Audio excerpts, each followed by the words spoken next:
जय जलाराम, जय जिनेन्द्र। मानव सेवा ईश्वर सेवा। આપણે સુખી છીએ કે દુઃખી છીએ, માણસ ધર્મથી, ધનથી કે પરિવારથી દુઃખી નથી હોતો કે સુખી નથી હોતો।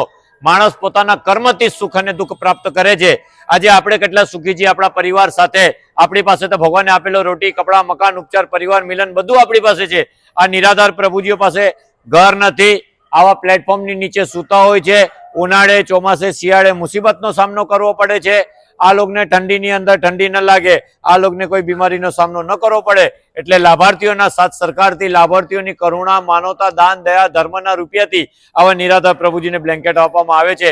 આપણી પાસે જો ભગવાને લક્ષ્મી આપી હોય તો આપણી લક્ષ્મીને મહાલક્ષ્મી, વૈભવ લક્ષ્મી, સાક્ષાત લક્ષ્મીનો રૂપ આપી આવા નિરાધાર પ્રભુજીનો આપણે જીવન સફળ કરીએ અને આપણો બી જીવન સફળતા અને આપણા બી કર્મ પર થોડો ટાઈમ કાઢી અને આપણે અહીંયા આવી ગયા છીએ। થોડો કંઈક જે બી થાય આપણા માટે દાન પુણ્ય કરવા માટે તમારો મહેરબાની કે આ રાત્રના સમય 12 વાગે બી તમે આવીને આટલી મોટી સેવા આપી રહ્યા છો। ધન્ય છે તમારા માતા પિતા, ગુરુજન।